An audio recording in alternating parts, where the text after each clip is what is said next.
예배 자리에 나오신 모든 분들 예수님의 이름으로 환영합니다. 이제 함께 자리에서 일어나서 사도신경으로 우리의 신앙을 고백하심으로 함께 예배를 시작하도록 하겠습니다.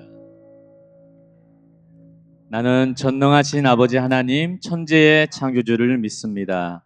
나는 그의 유일하신 아들 우리 주 예수 그리스도를 믿습니다.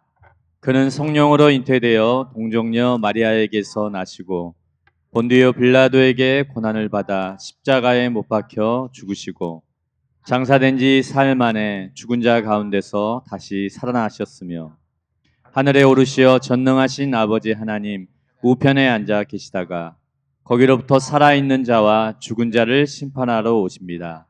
나는 성령을 믿으며 거룩한 공교회와 성도의 교제와 죄를 용서받는 것과 몸의 부활과 영생을 믿습니다. 아멘. 이제 함께 주님을 찬양하며 나아가도록 하겠습니다.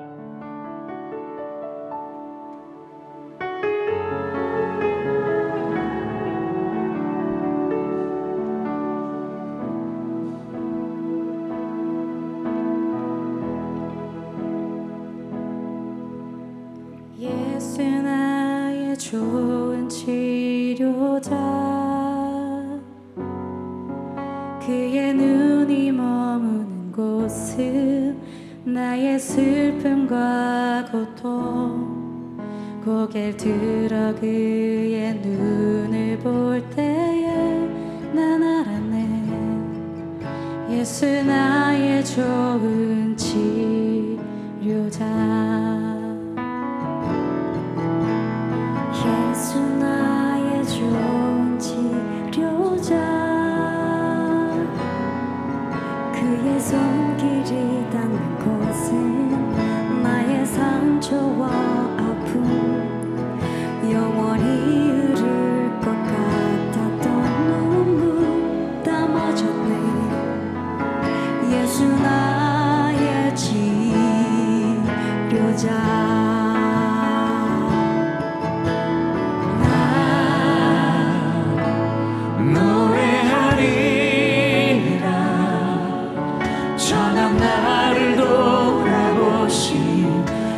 주를 찬양해 하늘 닿는 곳까지 내 손 들리라 예수 나의 치료자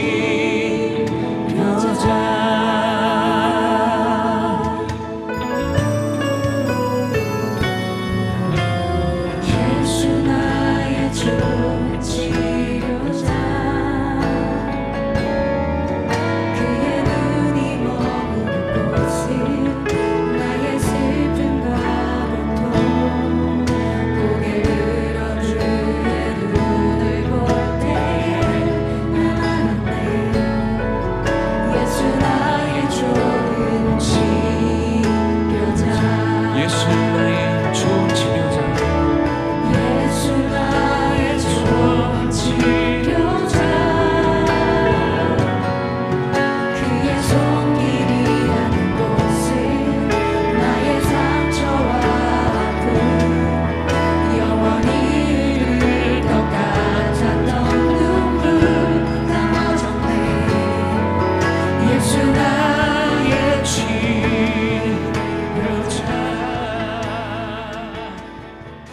배신의 시간 지나기. 고린도전서 13장 11절 말씀 함께 읽겠습니다. 시작. 내가 어렸을 때에는 말하는 것이 어린아이와 같고 깨닫는 것이 어린아이와 같고 생각하는 것이 어린아이와 같다가 장성한 사람이 되어서는 어린아이의 일을 버렸노라. 아멘. 여러분 배신 당해 보셨어요? 배신 당해 보셨나요? 배신이 뭡니까? 기대와 신뢰를 저버리는 모든 행위를 배신이라고 합니다. 우리가 다 기대해요. 다 신뢰합니다. 그리고 다 배신당합니다. 오늘 오면서도 배신당하셨을 거예요. 남편이 차문을 잡아주길 기대했어요.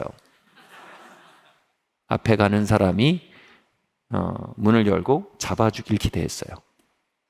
누군가 나에게 아는 척 하기를 기대했어요. 우리의 기대와 신뢰가 저버림을 당할 때 우리는 배신을 경험합니다.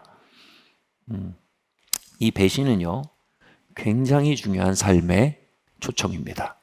오늘 배신에 대해서 좀 얘기를 해보도록 하겠습니다. 이 배신의 개념을 우리가 바르게 다루기 위해서는요, 먼저 우리의 그 내적 어린아이라는 개념을 좀 이해할 필요가 있어요. inner child, 내면의 아이라고 얘기하는데요. 저는 이 내면의 아이, inner child라는 개념을 이렇게 만나게 됐어요. 대학 시절에 한 선교단체에서 주관하던 이 수련회가 있었습니다. 그 수련회의 주제가 당시로서 굉장히 핫한 주제였어요. 내적 치유 수련회였습니다. 그것에 참석했다 돌아오는데 저희 어머니가 이미 내적 치유의 개념을 알고 계셨어요. 그래서 제가 돌아온 첫날 이 내적 치유 모든 부모님의 공포죠. 이 아이들의 어떤 기억이 올라오고 완벽한 부모가 없기 때문에, 그죠? 또 우리의 실수를 만나게 되고 부모로서의 실패를 만나는 시간들이니까. 근데 저희 어머니가 수심에 잠긴 얼굴로 저를 부르셨어요. 이제 첫 내적 치유 그 세션을 끝나고 돌아온 저에게. 그리고 저에게 너무나 어두운 얼굴로 그러시는 거예요. 영준아, 내가 사실 고백할 게 있다. 너의 출생에 관해서 고백할 게 있다. 그러시는 겁니다. 그래서 너무 얼굴이 어두우셔서 저는 저를 주워오셨나 뭐 별 생각을 다 했어요. 또는 뭐 아침 드라마 같은 막장 스토리도 막 생각해보고 별 생각을 다 해봤습니다. 근데 너무나 진짜 울면서 이렇게 얘기하셨어요. 나는 너를 가졌을 때 네가 딸이기를 바랐었다. 네. 저희 위로 형만 둘이거든요. 근데 이 남자만 득실득실한 세상에 사는 게 너무 암담하셨던 거죠. 하나쯤은 여자가 있어야 된다. 이런 마음이 있으셨던 거죠. 그래서 마지막 막내는 좀 딸이었으면 좋겠다 했는데 덕하니 남자가 나온 겁니다. 그래서 이 남자아이를 딱 받고 너무 서러우셨대요. 그래서 아이를 안고 우셨대요. 그리고 네가 뱃속에서부터 너가 환영받지 못할 거라는 거, 너 모습 그대로 받아들여지지 않을 거라는 거. 그리고 여러분, 태어나는 게 우주를 만나는 첫 체험인데 첫 단추부터 아쉬운 존재로서 경험된 그 첫 단추를 끼워준 게 내가 너무 미안해서 견딜 수 없다라는. 그래서 막 우시는 거예요. 저는 그 얘기를 하시는데 이제 어머니가 안쓰럽기도 하고, 또 사실 제가 사나이지 않습니까? 뭐 모태에서 내가 뭐 여자이기를 바랬다라는 그걸로 내가 뭐 그 너무 뭐랄까요? 너무 구리잖아요, 제가 그러면. 그래서 제가 너털너털 웃으면서 그랬어요. 엄마, 그런 걱정하지 마. 뭐 그런 걸 가지고 그래. 나는 뭐 나 주원 줄 알았어. 막 그러고. 그리고 제가 너털너털 웃고, 괜찮아, 엄마. 들어갔어요. 근데 마침 기도 시간이었어요. 제가 기도를 하고 있는데 기도 속에서 그날 들었던 강의가 어머니 얘기랑 딱 싱크가 맞는 거예요. 그래서 그런 얘기를 하는 겁니다. 인간이 영적인 존재라서 의식이 다 발달하지 않아도 인간의 영에는 모태의 체험이 다 흔적이 남는다. 그리고 그게 기초가 된다. 특별히 출산과 초기 1년의 그 기간이 굉장히 중요한 기간이다. 그래서 우리가 그때 다른 성이길 바랬거나 환영받지 못하는 출산 환경일 때 첫 단추가 잘못 끼워지게 된다. 제가 그 얘기를 들으면서 그럴 수도 있을까 하고 반신반의했거든요. 근데 이렇게 기도를 하는데 그 강의가 쫙 얘기하는 스토리가 내 스토리인 거예요. 그렇게 되면 그렇다는 거예요. 자기가 다른 사람이기를 기대받고 있다라는 메시지가 영혼에 남아서 자기 자신이어서는 안 된다는 강력한 메시지를 받는다는 거예요. 내가 받아들이기 위해선 다른 사람이 돼야 된다는 그 강력한 메시지 안에 끊임없이 그 기대에 부응하기 위해서 몸부림치는 아이가 된다는 거예요. 그리고 돌아보니까 진짜로 제가 7살 때까지 저는 여잔데 남자로 태어났다고 생각했어요. 그래서 막 제 사촌 여동생이랑 막 인형 가지고 노는 게 그렇게 좋았어요. 그러다가 그것도 근데 골방에서 가지고 놀았어요. 왜냐하면 그걸 거실에서 가지고 놀면 야, 네가 여자야? 막 이렇게 조롱받을 것 같은 거예요. 그래서 골방에서 가지고 놀 때 누가 그걸 딱 발견하면 제가 너무 수치스러웠어요. 그리고 어머니에게 다가갈 때 돌아보니까 제가 여자아이처럼 굴려고 굉장히 애썼던 것을 제가 알겠는 거예요.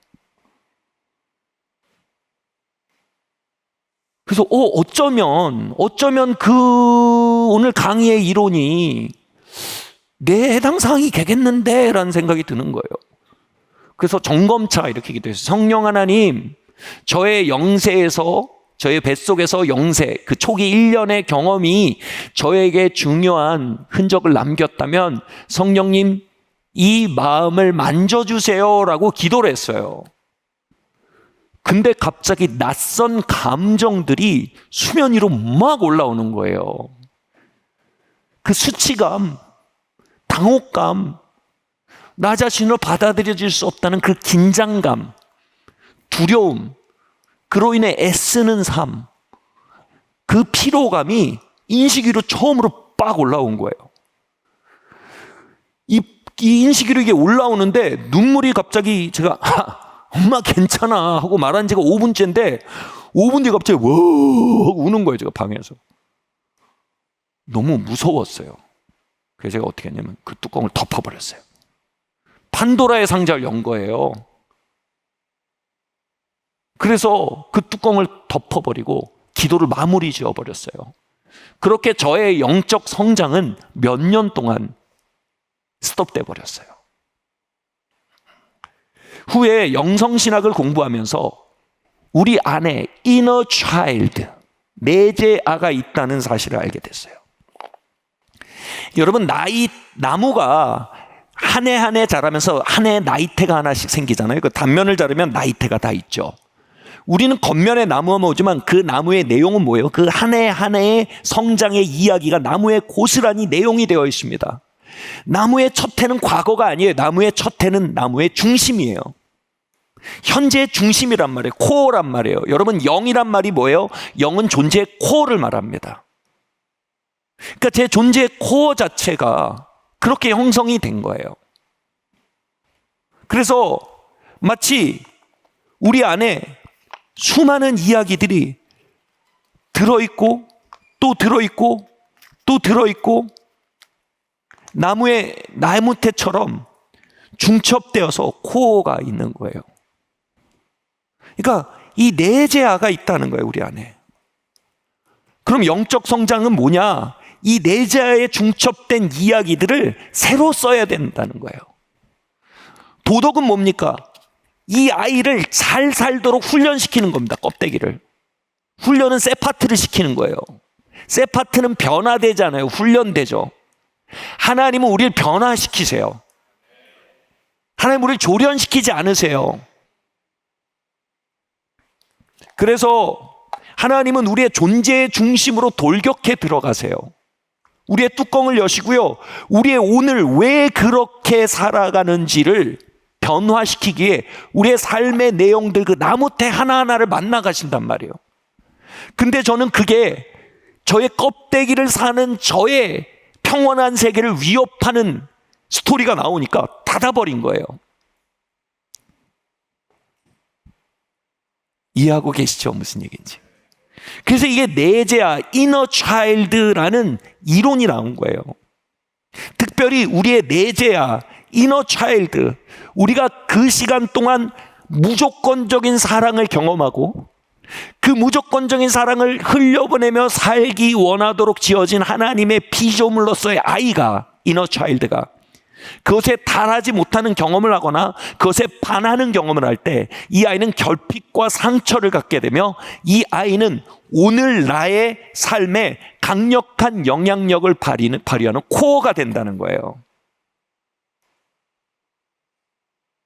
그래서 이 이너 차일드 이론에 기초하면 제가 새로운 환경에 갈 때 어려서부터요 과하게 수줍어했습니다. 수줍음은 저의 개성이에요. 저는 원래 좀 믿을지 모르겠지만 약간 캄하고 수줍은 스타일입니다. 지금 이렇게 액티브해진 건 직업병이고요. 근데 이것과 상관없이 저는 새로운 사람들, 새로운 그룹에 나갈 때 마비 증세를 경험합니다. 숨쉬기가 좀 어렵고요. 그리고 거기 갈 때 막 마비가 돼요. 얼어붙어요. 특별히 제가 새 학기가 돼서 3월이 돼서 반이 바뀌면요 모든 아이들이 스트레스 받죠. 근데 어떤 애들은 기대도 합니다. 근데 저는 마비가 돼요. 스트레스를 받는 게 아니고. 그리고 거의 마비 증세를 경험하면서 1, 2주를 보냅니다. 내가 그대로 가서 내가 환영받을 것이라는 어떤 기대가 없습니다. 나는 또다시 나 아닌 다른 사람이 되어 받아들여질 거라는 기대를 갖습니다. 부정적인 기대를 두려움이라고 하죠. 그 직감을 갖는 거예요. 그러니까 굉장히 긴장이 돼요. 그리고 긴장을 넘어서는 마비 증세를 경험하는 거예요. 저는 새로운 장소, 새로운 그룹을 만나는 걸 굉장히 싫어하는 게 아니라 거의 그렇게 할 수 있는 능력이 없는 아이였어요. 저희 유치원 생활은 저에게 악몽이었어요. 저희 초등학교 생활도 악몽이었습니다. 뭐 그렇다고 제가 맨날 뭐 이렇게 구석에 박혀서 이러고 있는 애는 아니었어요. 그 퍼포밍을 열심히 해서 막 큰 소리도 치고 막 쇼맨십도 발해서 막 애들도 웃기고 하는데 그거는 정말 불쌍한 몸부림이었어요. 그 너머에는 나는 다른 사람이 돼야 된다는 굉장히 강력한 드라이브가 들어있는 그 드라이브로 가는 거예요. 제 영혼이 담긴 게 아니라 그건 하나의 퍼포밍인 거예요. 연기인 거예요. 그러니까 그걸 하면서 하니까 얼마나 피곤해요. 그런데 제가 이너 차일드라는 개념을 이해하고 그러면 이 이론에 의하면 내 안에 있는 아이는 상당히 긴장하고 있고 두려워하고 있고 그리고 어디에 갈 때마다 이 아이가 장성한 나의 몸 안에 살고 있는 거예요. 그러면서 나에게 강력한 영향을 미치고 있다는 거예요. 내 삶의 동선을 제한하고요. 더 이상 모험할 수 없는 사람을 만들고요. 거북이 등껍질 같은 관계라는 의미가 있어요. 관계가 하나님의 사랑의 강물을 따라 관계를 맺는 것이 아니라 거북이 등껍질처럼 나를 둘러 진칠 수 있는 성벽을 짓는 관계를 만들어요. 그리고 그 관계 안에 숨어버립니다. 이건 관계가 아니에요. 이건 조종이에요. 하나님이 너 그렇게 살지 마 그런 하나님이면 같이 걷기 되게 힘들어요. 근데 하나님 뭐예요? 그렇게 사는 중심을 꿰뚫어 보시는 분이에요. 그리고 그 중심을 변화시키는 분이세요. 그 결핍과 상처의 변화를 일으키는 분이에요. 중심을 만져 밖을 바꾸시는 분이에요. 아멘. 그래서 그때 제가 닫아버렸던 그 판도라의 상자 하나님의 노크였던 거예요. 이걸 다시 열기 위해서 하나님께 다시 찾아오세요. 당시 제가 갔던 신학교 수업에 스태핑스톤 기도라는 과제가 있었어요. 스태핑스톤 기도가 어떻게 시작되냐면 모태에서부터 3세까지 하나님이 어떻게 함께 하셨는지 그것을 묵상하고 하나님과 대화하는 게 주제였어요.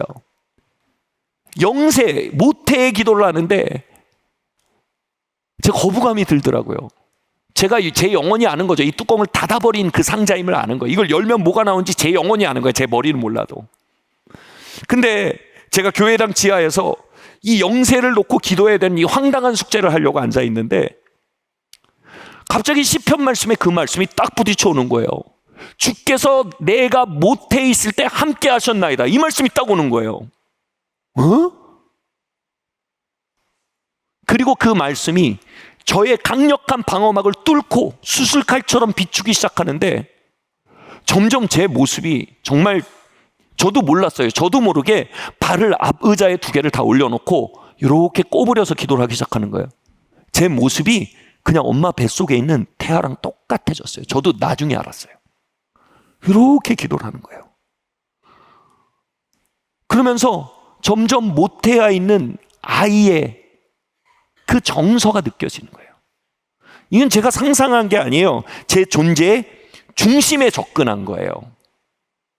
그 아이는 과거의 아이 아니에요. 그 아이는 내 중심의 아이예요. 내 나무태 중심에 있단 말이에요. 나이태. 그래서 이 아이를 가지고 이렇게 있는데 그 정서가 낯선 정서가 느껴지는 거예요. 그 수치감, 나가면 환영받지 못할 것이라는 직감, 나 자신으로는 별 수 없다라는 무력감, 막 이런 것들이 얼룩져 있는 어떤 에너지를 느끼는 거예요. 근데 그 말씀, 모태에서 하나님이 나와 함께 하셨던 그 말씀이 갑자기 빛이 되는 거예요. 그러면서 하나님의 임재가 바로 그 20여 년 전에 그 아이를 찾아간 게 아니에요. 내 존재의 중심을 찾아오신 거예요. 그 못해 있는 아이로 상징화되어 있는 내 존재의 코어를 찾아가신 거예요. 하나님의 임재가 그 코어를 둘러싸는데 하나님이 나를 남자로 지으셨다는 사실을 기뻐하시고 하나님 나를 남자로 지으시고 만드실 그 계획들을 하나님이 너무나 기대하시고 나의 존재의 갈피갈피를 아름답다 말씀하시고 나를 너무 내 존재 자체를 축하하시고 내 존재 자체를 온 우주로 환영하고 계시는 하나님의 임재가 그 아이를 둘러싸고 있는 것이 알겠는 거예요. 그렇게 마치 아기처럼 이렇게 웅크린 채로 그 임재를 느끼는데 제가 그때 알겠더라고요. 내가 왜 그렇게 얼어붙었었는지. 여기에 내가 어디 가도 나 자체는 환영받을 수 없을 거라는 그 기대가 제 안에 있는 긴장을 이렇게 만들었더라고요.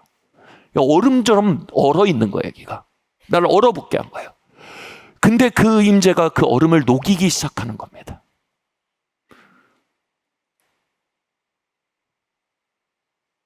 전 아직도 그 찬양 들으면 너무 좋아요. 좋았더라, 좋았더라.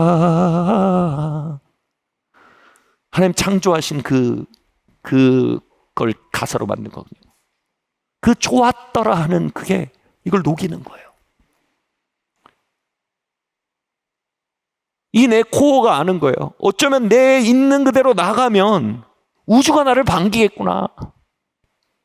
하나님이 나를 위해 준비하신 우주는 내 있는 그대로 나아갈 때 딱 맞아떨어져 기아가 맞물려 움직이는 것처럼 살아갈 그 삶을, 이걸 뭐예요? 섭리라고 합니다.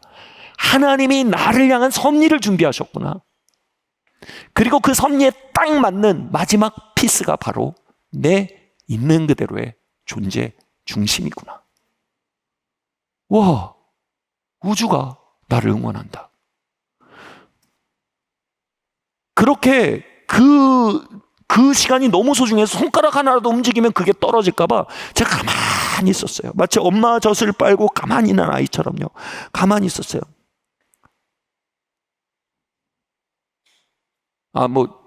잠깐 옆으로 간다면 저희 어머니가 저 엄청 좋아하셨어요. 엄청 지금도 좋아하세요. 저는 굉장히 감사해요. 그러나 우리 모두는 실수를 해요.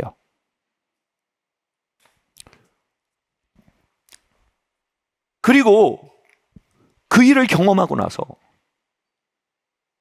제가 신비한 변화를 느꼈어요.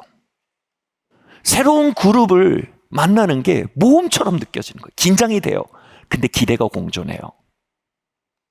아드레날린이 올라오는 거예요. 얼어붙는 게 아니라 긴장과 기대가 공존하는 모험으로 느껴지는 거예요. 지금도 저는 새로운 국가를 방문하는 걸 굉장히 좋아합니다. 그리고 어떤 모임에 가서 어떤 것을 알아야겠다 하면 저는 그냥 가버립니다. 미국이면 거기 갑니다. 그리고 가서 인사합니다. 그 사람이 백인이든 흑인이든 미국 사람이든 캐나다 사람이든 유럽 사람이든 인사하고 그 여행, 그 모험을 할 수 있는 새로운 존재의 힘이 돌아왔어요. 다시 말씀드리지만 만약 하나님이 가져오신 그 회복이 아니었다면 저는 부르심을 살지 못했을 거예요. 저는 여전히 거북이 등껍질에 갇혀서 관계를 조정하며 그 안에 웅크리고 사는 이너 차일드, 두려움과 긴장 가운데 얼어붙은 아이로 살고 있었을 거예요. 이것은 소셜 스킬을 훈련해서 되는 게 아니에요. 하나님 우리를 훈련시키잖아요. 하나님 우리를 뭐라고요? 변화시키세요. 아멘. 그리고 우리가 변화의 길을 가기 위해 제가 두려워했던 그 상자를 여시는 그분의 손길을 환영할 줄 알아야 합니다. 우리 모두의 오늘의 삶에는요, 우리의 내적 아이가 뛰어나와 저지르는 일들이 있어요. 지금 읽은 이 본문이 유명한 사랑장이에요. 크리스찬의 가장 근본적인 부르심을 말하는 거예요.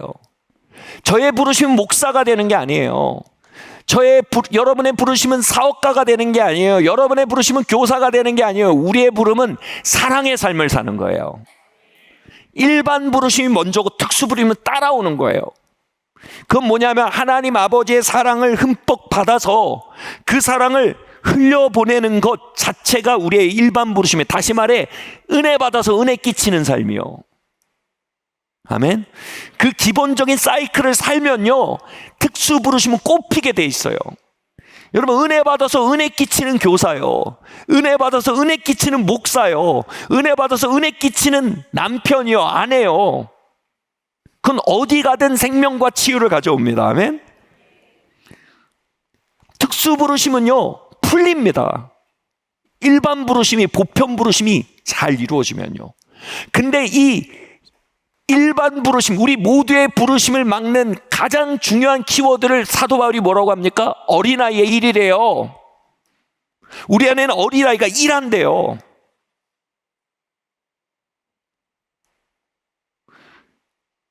어린아이가 들어와서 일하면요 그렇게 잘 받던 은혜를 못 받아요. 그리고 은혜 받고 그렇게 잘 흘려보내는 사람이 이제 잘 열받고 잘 열받게 하는 사람이 돼요. 이 중심에 뭐가 있다고요? 어린아이의 일이 있다는 겁니다. 그래서 어린아이를 버리랍니다. 아멘. 사랑하는 성도 여러분, 아니 우리 아내 여러분, 여러분 남편 정말 애같이 굴 때 있죠? 남편들은 몰라요, 그죠? 아유 저거 애요, 애 저거 또라져가지고 삐졌네. 그러면 내가 삐진 게 아니라 진노한 거야. 나는 부당한 일에 대해 항의하는 정의의 의분을 하는 거야. 근데 누가 봐도 삐진 거예요. 어린애가 튀어나오는 거예요. 아내 여러분, 남편 여러분, 아내 안에서 갑자기 애가 툭 튀어나오는 거 보시죠? 셀리더 여러분, 은혜 받고 은혜 끼치는 잘 살던 성도가 갑자기 낯이 싹 바뀌어요. 그죠? 그리고 진짜 어린애처럼 굴어요. 왜 나를 안 한창? 잘 들어보면 성경 구절 10개 인용하는데 핵심이 이거예요. 왜 나를 안 알아줘? 왜 나를 인정 안 해줘? 왜 나를 안 떠받들어줘? 왜 내가 중심에 아니야? 어린애들이 뛰어나오면요 이게 우리의 일반 부르심이 엄청 방해를 받아요. 근데 문제는 뭐예요? 어린애들은 다 튀어나와요. 그걸 어쩔 수가 없어요. 근데 뭐예요? 이걸 성경에서 뭐라 했어요? 버리라 그랬어요. 근데 버리지 않고 어떻게 해요? 받들어요. 외셔요. 숭상합니다. 이러면요 그게 고착되면요 우리의 삶은 거기에 스톱, 멈춥니다. 영적 성장도 멈추고요, 일반 부르심이 막히면 보편 부르심, 각 특수 부르심도 막힙니다. 뚫으셔야 돼요. 아멘. 기본적으로 여러분 화장실의 기능이 뭡니까? 상수도 하수도 뚫려 있는 겁니다. 하수도 막히면 화장실 기능 끝나는 겁니다. 어린아이들이 튀어나오면 상수도는 하수도는 막히게 됩니다. 그리고 물이 흐르지 않는 화장실은 끝난 겁니다. 사랑하는 성도 여러분, 어린아이를 버리는 역사가 우리 안에 임하길 예수 이름으로 축원합니다. 자, 그러기 위해서 어떻게 해요? 다음 말씀 한번 보겠습니다. 시작. 당신의 마음속 어린아이를 찾아내어라. 에베소 4장 22절. 너희는 유혹의 욕심을 따라 썩어져가는 구습을 따르는 옛사람을 벗어버리고.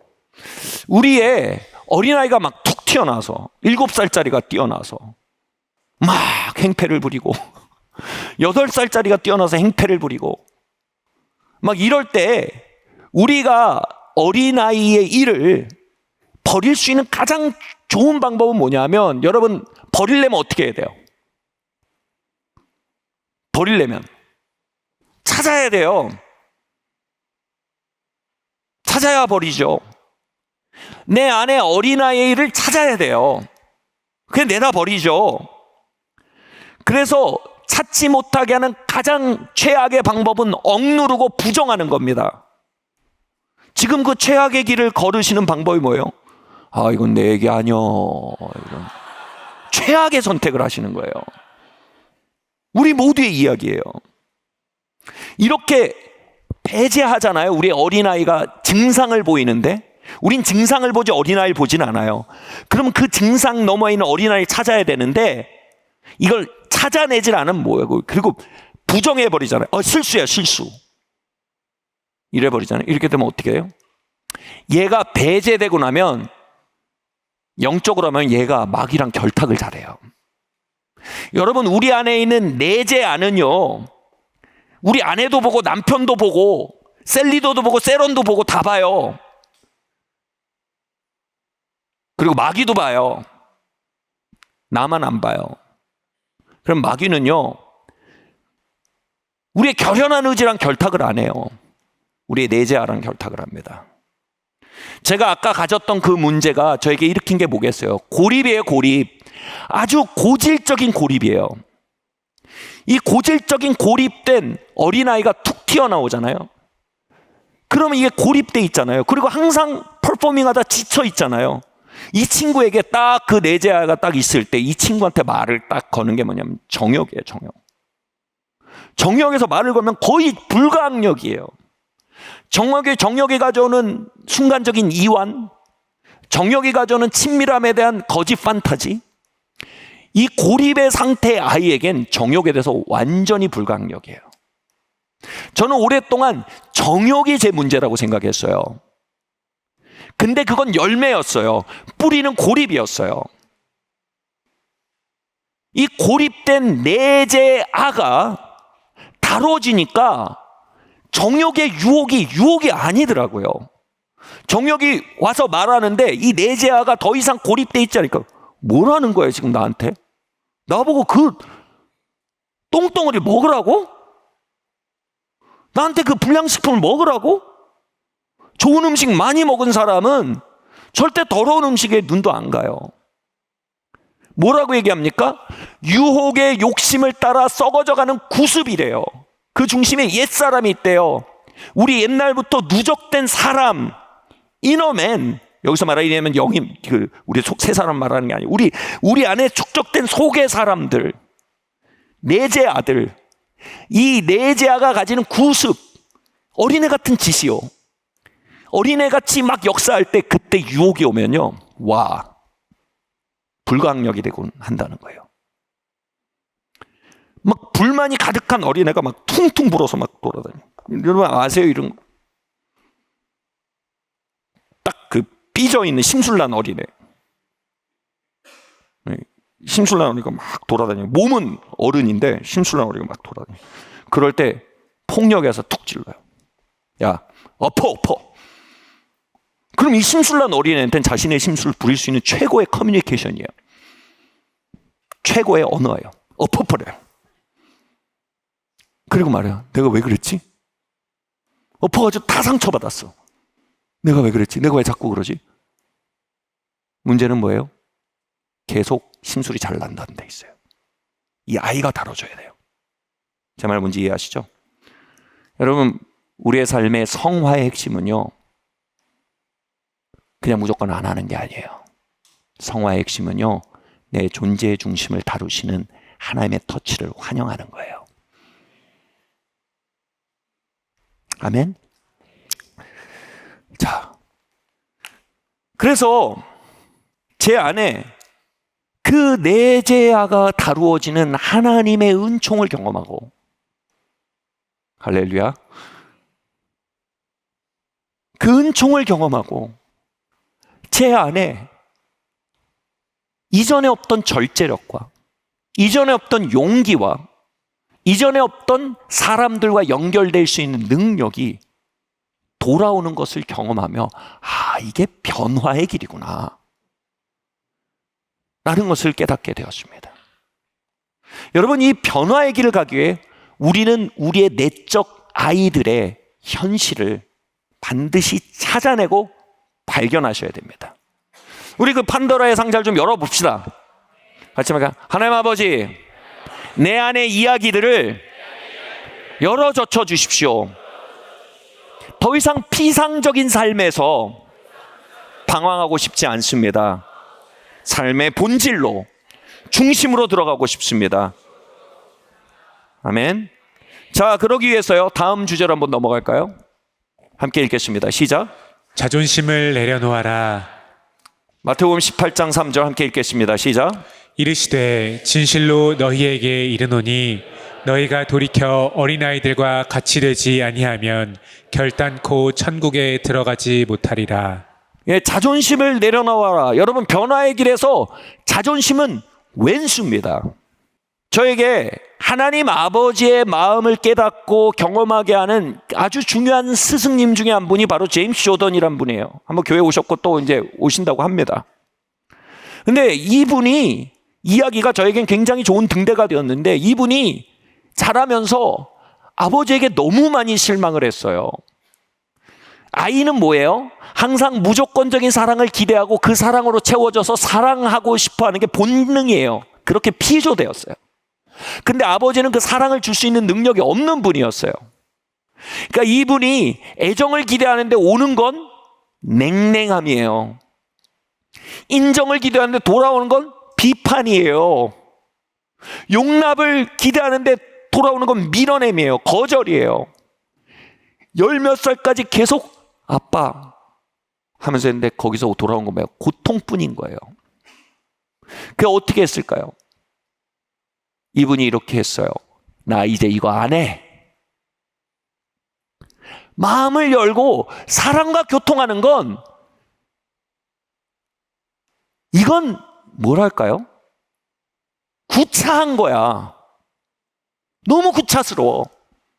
너무 아파. 이런 거 안 해. 그렇게 마음을 먹는 순간 이분의 마음에 비전이 생겼어요. 뭐냐면, 나의 사슴 사냥꾼 될래. 왜냐면 사슴 사냥꾼은요, 뉴질랜드의 사슴 사냥꾼은 사슴이 개체수가 너무 많이 늘어나서 저기 천적이 없어요. 그러니까 정부에서 한 마리 잡아오면 돈을 줘요. 이 사슴 사냥꾼 이분에게 매력은 뭐냐면 사람을 안 보고 살 수 있다는 거예요.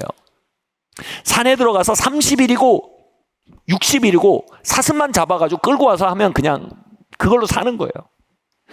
아, 나는 강한 사슴 사냥꾼이 될 거야. 예, 아들 같은 거 안 해, 나 이런 거. 나 아들 사표낸 거예요. 사슴 사냥꾼이 됐습니다. 그래서 갈수록 이 사슴 사냥꾼으로서의 삶에서 만족을 얻은 거예요. 무슨 만족이에요? 이거는 자기가 통제할 수 있잖아요. 사슴을 잡을 수 있고 열심히 운동하면 사슴을 2개까지 들어올 수 있었어요. 그리고 산을 1-2개씩 탈 수 있게 되고 혼자 30일 동안 서바이브 할 수 있게 되고 진짜 누가 봐도 강력한 산사나이가 됐어요. 나 이런 거 안 해. 난 산사나이야. 이렇게 된 거예요. 그러다 문제가 생겼어요. 예수님을 만난 거예요. 거듭나 버린 거예요. 더 큰 문제가 생겼어요. 공동체를 만난 거예요. 그렇게 싫었던 인간관계에 노출이 되는 거예요. 그런데 여기에 한 연세 많으신 권사님이, 노부인이 이 제임스 조던 당시 20살 정도 된 제임스를 다른 사람이 소개하면서, 와, 여기 제임스는 2달 전에 거듭난 베이비 크리스찬이라고 소개한 거예요. 제임스가 완전히 요즘 말로 긁혔어요. 이런 말이잖아요. 레이디, 숙녀, 부인, 저는 사슴을 1-2개씩 지고 산을 넘을 수 있는 사나이입니다. 저는 혼자 30일 넘게 혼자 산에서 서바이브 합니다. 해보셨습니까? 저는 여기 있는 그 어떤 사람보다 강한 남자고 장성한 남자입니다. 근데 베이비라뇨. 이게 팍 올라온 거예요. 긁힌 거죠. 그래서 내가 왜 이렇게까지 긁히지? 하면서도 진짜 긁힌 거예요. 그리고 하나님께 그걸 맡겨드렸어요. 하나님, 이게 뭐가 있습니다. 근데 그 응답으로 하나님이 잭 윈터라는 하나님 아버지의 마음 사역자를 보내주셨어요. 그 사역을 보고 하나님 아버지의 마음을 알고 그 안에 살고 싶다, 그 사랑의 강물 안에 살고 싶다는 마음으로 미국에 건너가서 그분의 캠프에 참여하고 발런티어를 합니다. 문제는 뭐냐면 자기가 그 캠프에서 발런티어를 하는데 거기 온 수백 명은 매달 은혜 받고 막 난리 나고 하나님 사랑 만나고 울고 막 바닥을 구르고 변화돼서 막 해같이 빛나는 얼굴로 갑니다. 제임스 쇼더만 빼고요. 마치 이 사람은 폭우가 오는데 우산 쓴 사람처럼 하나도 안 젖는 거예요. 다 흠뻑 젖는데 자기만 안 젖는 거예요. 그리고 돌아갈 날이 오는 겁니다. 그래서 이 제긴터 목사님에게 찾아가서 제임스 존은 이렇게 말합니다. 청년 제임스가, 제긴터 목사님, 난 하나님 아버지의 사랑을 알고 그 안에 변화되고 싶어서 여기에 왔습니다. 근데 나는 한 방울도 안 튑니다. 나를 위해서 좀 기도 사역해 주실 수 있겠어요? 제긴터 목사님, 오케이, 내가 기도해 줄게. 어느 기도실에서 만나자. 근데 조건이 있어. 조건이 있어. 그 조건 이거야. 너 하나님 아버지의 사랑을 필요로 하는 한 명의 어린아이가 될 수 있겠냐? 거기서 그 말이 나온 거야. 베이비가 될 수 있겠냐? 다시 긁히는 거예요. 베이비? 왜 그렇게 긁힐까요? 베이비는 뭡니까? 그렇게 기대하지만 아무것도 돌아오지 않는 자리입니다. 베이비는 뭡니까? 그렇게 아빠를 올려다봤지만 횡 지나쳐가는 자리입니다. 그 베이비는 뭡니까? 인정을 바랬지만 수많은 비판이 돌아온 자리입니다. 베이비가 되라는 건 뭡니까? 더 이상 사슴사냥꾼의 자존심을 내려놓으라는 얘기입니다. 그에게 하나님 아버지의 사랑을 만나는 코스트는, 비용은 이것이었습니다. 바로 사슴사냥꾼, 강인한 사슴사냥꾼이 되던 그 자리를, 발걸음을 같이 한번 읽어볼까요? 시작. 진실로 너희에게 이르노니 너희가 돌이켜 어린아이들과 같이 되지 아니하면 결단코 천국에 들어가지 못하리라. 이것을 돌이켜서 그 베이비가 되는 이름을 알게 된 거예요. 이 상자를 여는 거예요. 같이 고백할까요? 하나님 아버지, 사슴 사냥꾼의 자리에서 아이의 자리로 돌아옵니다. 소녀 가장의 자리에서 아이의 자리로 돌아옵니다. 하나님의 은혜를 의지합니다. 아버지의 사랑을 의지합니다. 은혜가 아니면 나는 설 수 없습니다. 하나님의 사랑이 아니면 나는 숨 쉴 수 없습니다. 하나님, 나의 1차의 양육자, 나의 아바가 되시며 나의 깨어짐의 이야기를 당신의 이야기로 마무리 지어 주시며 나의 배신의 이야기를 영혼의 이야기로 마무리 지어 주십시오. 나의 배신의 바다를 항해하는 어린아이 안으로 영원한 신뢰, 영원한 기대, 영원한 소망을 둘 나의 반석 대신 나의 하나님, 당신을 환영합니다. 지금은 우리를 위해 피 흘려 죽으신 독생성자 예수 그리스도의 무궁하신 은혜와 하나님 아버지의 다함이 없으신 사랑하심과 성령 하나님의 감동감화 교통하시는 은총이 전국에 숙인 모든 성도들 머리머리 위에와 그들의 영적 여정 위에, 변화의 여정 위에 지금부터 영원토록 함께 있을지어다.